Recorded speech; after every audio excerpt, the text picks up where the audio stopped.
Hello friends, welcome back to my channel, or welcome if you are new. My name's Lisa and today we're going to be going through my January wrap up. I think this is the first time I've actually filmed a wrap up on time. Go for me, you're wonky. Now you should be straight. Anyway, let's have a gander at what we did in the month of Janvier. So this year I've done my tracker a little bit different, so just bear with me. In the month of January I read 13 books. Did I? 14 books. I haven't put one on here. So let me actually, as I say I've done it on time, I haven't put a book in here. Bear with while I update my spreadsheet. I'm back again and I've correctly updated my spreadsheet. So should we start this again? We shall. So this month I read 14 books, which was a total of 7,029 pages. The average pages per day was 226.74. The average page count of my books was 502 pages. My most read genre, are we surprised? It's fantasy. Series breakdown. I started 3 series, I continued 6 and completed 2. I read 2 standalones and 1 companion novel, and in total I've caught up with 2 series. And I'm saying that because they were both first books in a series, I think. Where I've acquired these books, I've owned 8 prior to 2024. 1 was Audible and 1 was an ARC. When it comes to breakdown, I read 3 sci-fi, 7 fantasy, 1 cozy fantasy, 1 romance, 1 cozy mystery and 1 horror. You heard it right here, guys. Horror. So now to get into the actual books I read. So 2 of them I can't hold up for you, and they were finishing off a series. And they are Memento and Obsidio by J. Christoph, part of the Illuminae Files series. I gave both of these 5 stars, because why would I not? This series was epic, and I would reread. It was amazing. So I started off my year really well. Next up, I read Queen of Shadows. I rated this one 4.5. I did really enjoy it. It was just, at times, I didn't feel the love that I felt for Air of Fire. So I think coming after Air of Fire and how much I adored Air of Fire, it was just not lackluster is the right word, but it just didn't live up to that. And then so it's kind of like gone down. It went down a little bit, but it's still really good score. It's still a really good rating. I still really loved it, and I've continued with the series. But there we go. Next up we have Katherine House, and this one I gave 5 stars. This was the horror, and we'll put it down as horror because we didn't really. It's like a light horror. It's like a quiet horror. I read this for the podcast. It's so good. We discussed this on the podcast, but me and Jem both rated it really highly, and we can see why this is not for everybody. If you have to think, it sounds really bad, but if you don't like quiet horrors where you've got to think, and it's like a lot of it is like internal and it's more about the vibes than actual, like gore horror, then this may not be for you. If you do like a psychological kind of horror where you're not sure who to trust, you need to really pick up on like the little things that the author puts in. A lot of this book is in hindsight, you'll look back and think that's why they've mentioned that. When you're in the moment, you're not sure why some things are mentioned, but everything is important, so you need to be soaking every little bit of this up.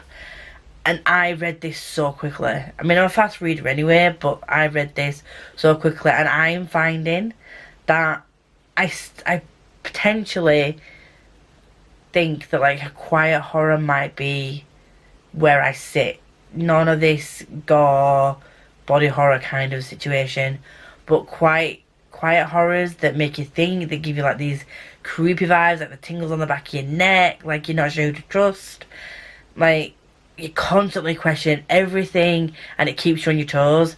This was a vibe, pure vibe, and I loved it. Next up is the European Travel for the Monstrous Gentlewoman. This was one of the ones that got 4.5 stars. I rated book 1 of this, The Strange Case of the Alchemist's Daughter, 5 stars. I absolutely adored the back and forth banter between the girls as they were writing the story. I just feel that this was too big. This was 700 pages. This took me way longer to read than I think it should have done. Like, to be fair, one of the books that I've just read that's 830 pages I read in a day, but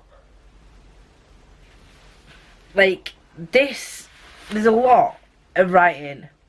The audiobook for this is quite a big audiobook, and I just don't feel like this needed to be as big as it was. It could have been cut down, edited down to by 100, 150 pages, and then it would have got a 5 stars. I just felt the pacing at times was just very slow, and I enjoyed the back and forth between the narrator and the girls, and like the people in the Athena Club. I really enjoyed that, and the plot, like it was still really good. I just felt it was a little bit let down by the size of it, and you can see from book 3 there's vastly smaller than this.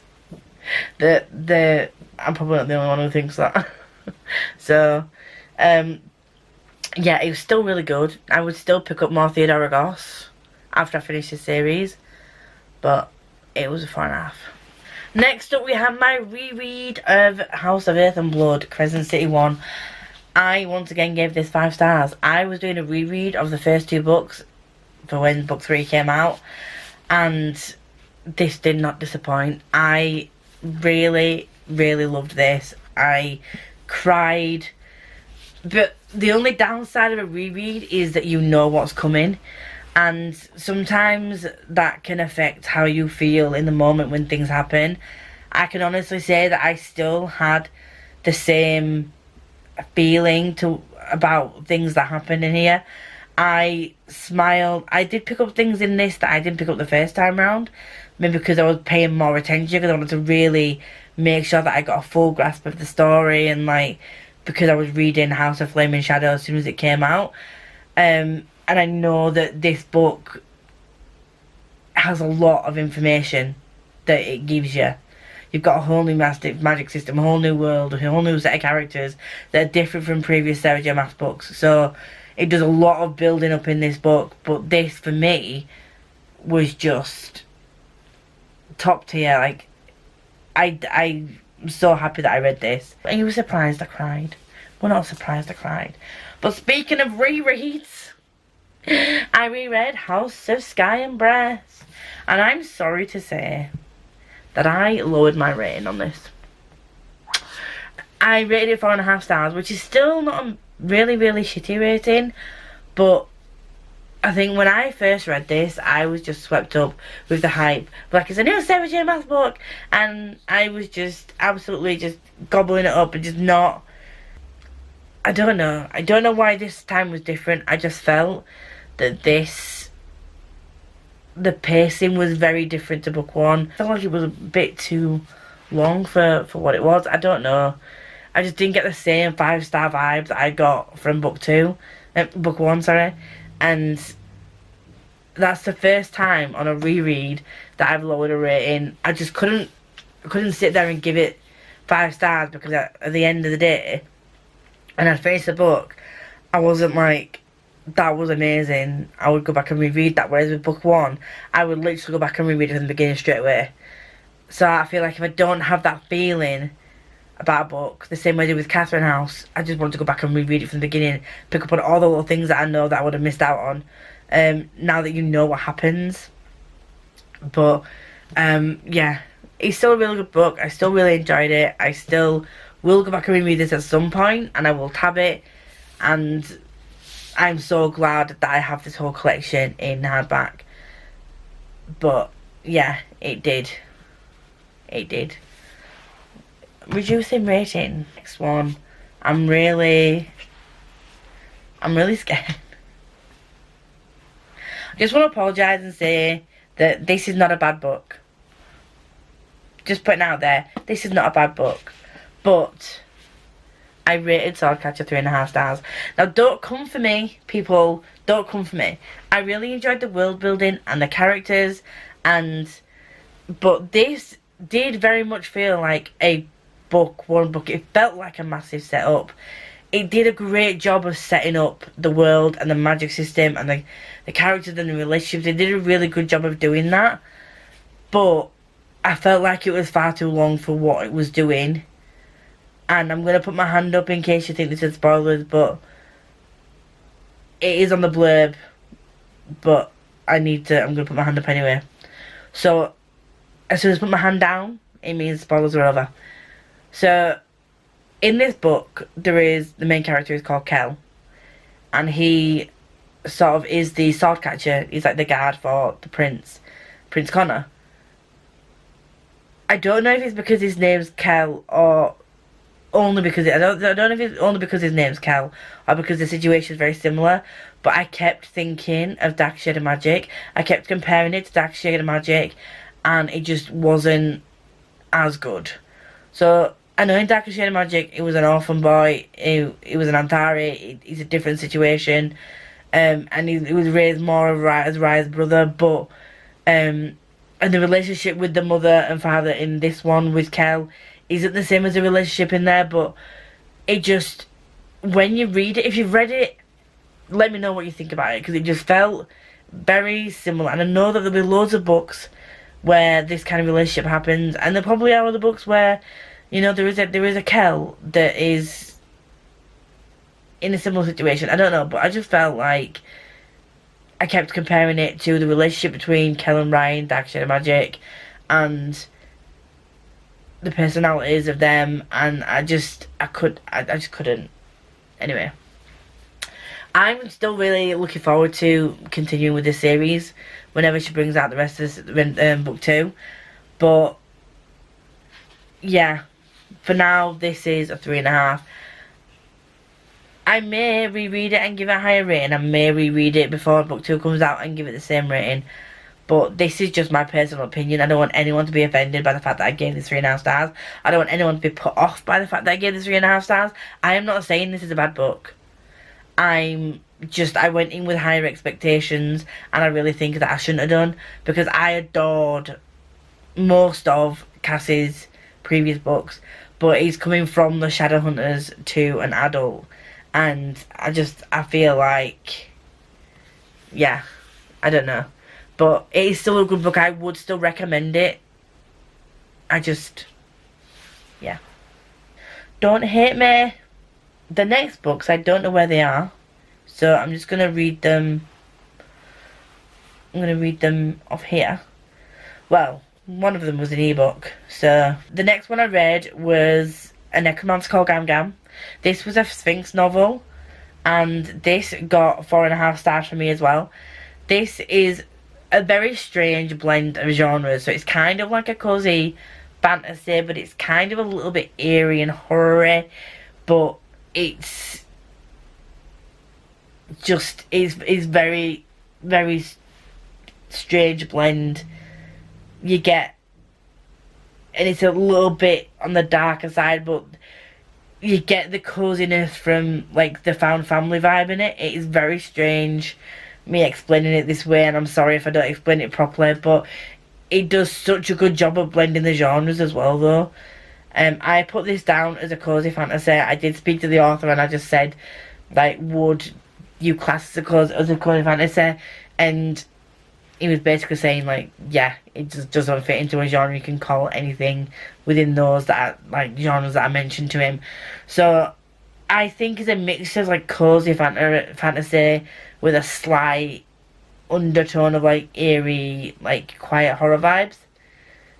But it's very, very light on the horror side. But yeah, I'm really shit at explaining this, but it is so good. It was top tier. So there we go.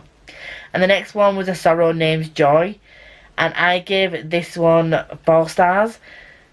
This was 66 pages of a roller coaster. I think it was only 66 pages. I had such a whirlwind reading this. I've never really had the urge to pick up shorter books or novellas, because in my mind I'm thinking, how can you get a full story and the full feelings and thoughts and across of the character in such a short space of time? But Sarah Chorn is a prime example of how this can be done without losing anything. I don't feel like I missed out on anything in their lives or in their story, if that makes sense. I don't feel like it was rushed. It was a really, really good, solid story, and I want to reread it. So her name is Joy. I put down as a sci-fi. Again, I messaged the author and I was just like, these are the vibes I'm getting. Does it fit in a specific genre? Because I don't want to put it out there like, oh, this is in this genre, and then the author will be like, absolutely not. It's not supposed to be that. So I just said to her, like, these are the vibes I'm getting. What would you say? And she agreed that sci-fi, it would fit in a sci-fi. So she's a sci-fi. And then we had The Heresy Within by Rob J. Hayes. So this was a 4.5 star, but it was a great setup to a book. I will say, just be careful going into this. Like, look up content warnings. It's dark. It's dark, it's brutal, the characters are savage, and nobody is good. But I still adored following these characters. I don't know why. I might be tapped in the head. I don't know. But I cannot wait to pick up Colour of Vengeance, which is book 2. The Heresy Within is in part of the Ties That Bind series, which is Rob J. Hayes' first series. And we're reading it for the It's All About Fantasy Book Club. We're reading the first series. And oh my god. Oh, yes, highly recommend. The next one I read was another Sarah J. Maas book, which is Empire of Storms. Reading this for the Maas Along, that's hosted by Tori from Scottish Slash Reads and Ash from Ash's Bookish Life. And I rated this 5 stars. I don't know where the last book is going to go. I know I still need to read Tower of Dawn. But we know that just follows one particular character. I think that Kingdom of Ash will break me into a million pieces and I'm scared. And finally, the book that I read literally yesterday, as soon as it came out, was House of Flame and Shadow. Golly gosh, that was a wild ride. I read it all in one sitting, in one day. What a book. I don't know what else to say. I'm not going to give any spoilers. All I am going to say is, wow, 5 stars. So yeah, it's a very highly rated series. House of Flame and Shadow. I highly recommend that you all read it. It is brilliant. And once again, the narrator, I think it's Elizabeth Evans is the narrator. Brilliant job. Brilliant job. If you do like me and you want to see more of me, please like, comment, subscribe, all that good stuff. If you're here and you want to let me know you're here, please leave a black heart. It's very much appreciated. Until next time, enjoy whatever you're reading, what you're not doing, and I'll see you all very soon.